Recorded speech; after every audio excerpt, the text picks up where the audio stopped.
వైసీపీక జైత్రయాత్రలు కాక ఓదార్పు యాత్రలే మిగిలాయని బీజేపీ రాష్ట్ర అధికార ప్రతినిధి టీటీడీ బోర్డు మెంబర్ భానుప్రకాష్ వ్యాఖ్యానించారు.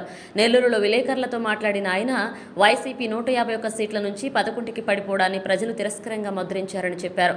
తిరుమల గౌరవాన్ని దిగదార్చిన వైసీపీ పాలనను ఖండించిన ఆయన రౌడీయిజం ప్రోత్సహించిన నేతలపై కఠిన చర్యలు తీసుకోవాలని డిమాండ్ చేశారు. రానున్న రోజుల్లో వైసీపీ ప్రజల్లో ఆదరణ కోల్పోయి పూర్తిగా సున్నాకు చేరే అవకాశమే ఉందని భానుప్రకాష్ హెచ్చరించారు.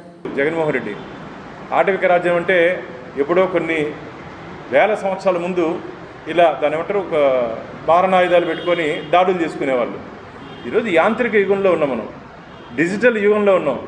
ఏ విధంగా ఉంది డెవలప్మెంటు, ఏ విధంగా ప్రపంచం ముందుకు పోతూ ఉంది, రాజకీయాల్లో ఏ విధంగా ఉండాలి అనే ఇంకిత జ్ఞానం కూడా లేకుండా జగన్మోహన్ రెడ్డి వ్యవహార శైలి రోజు రోజుకి మితిమీరిపోతూ ఉంది. నాకైతే డౌటు, ఓటమి చెందిన తర్వాత వైసీపీ పార్టీ ఫ్యాన్ రెక్కలు ఆంధ్రప్రదేశ్ రాష్ట్ర ప్రజలు విరిచేసిన తర్వాత జగన్మోహన్ రెడ్డి మానసిక స్థితి సరిగ్గా లేదేమో అని చెప్పి ఆంధ్రప్రదేశ్ రాష్ట్ర ప్రజలు భావిస్తున్నారు. ప్రజలు ఇవ్వాల్సినటువంటి ప్రతిపక్ష నాయకుడు హోదా నాకు కావాలని చెప్పి ఏదో చిన్నపిల్లకాయలు చాక్లెట్ అడిగినట్టు నాకు ఇవ్వండి అని చెప్పి అడుగుతున్నారు. అయ్యా అది ప్రజలు ఇవ్వాలా? నువ్వు ప్రజల ఇష్టాలు, ప్రజల కష్టాలు తెలుసుకొని నువ్వు 2019 నుంచి 2024 వరకు నువ్వు ముఖ్యమంత్రిగా పనిచేస్తుంటే ఖచ్చితంగా నీకు ఏదో ఒకటి ఇచ్చి ఉంటారు.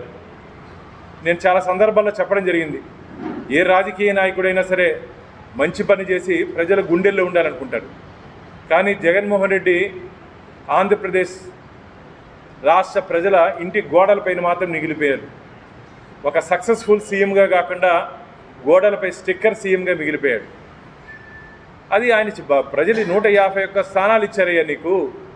నువ్వేదో మంచి చేస్తావని చెప్పి, నీ వల్ల ఆంధ్రప్రదేశ్కి మంచి జరుగుతుందని చెప్పి 151 స్థానాలు ఇస్తే 5 సంవత్సరాల్లో అన్నపూర్ణ ప్రదేశ్కి ఉన్నట్టు ఆంధ్రప్రదేశ్ని అరాచక ప్రదేశ్గా, అవినీతి ప్రదేశ్గా, గంజాయి ప్రదేశ్గా, మధ్యాంధ్రప్రదేశ్గా, పూర్తిగా ఆంధ్రప్రదేశ్ని అంధకార ప్రదేశ్గా చేసినటువంటి ఘనత జగన్మోహన్ రెడ్డిది.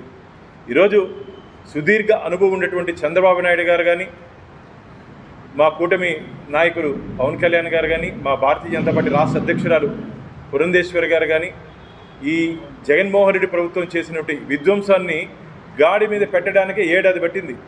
ఇంత అనుభవం ఉన్నటువంటి ముఖ్యమంత్రి చంద్రబాబు నాయుడు గారు మా కూటమికి ఈ విధ్వంసం పాలన నుంచి ఆంధ్రప్రదేశ్ని వికసిత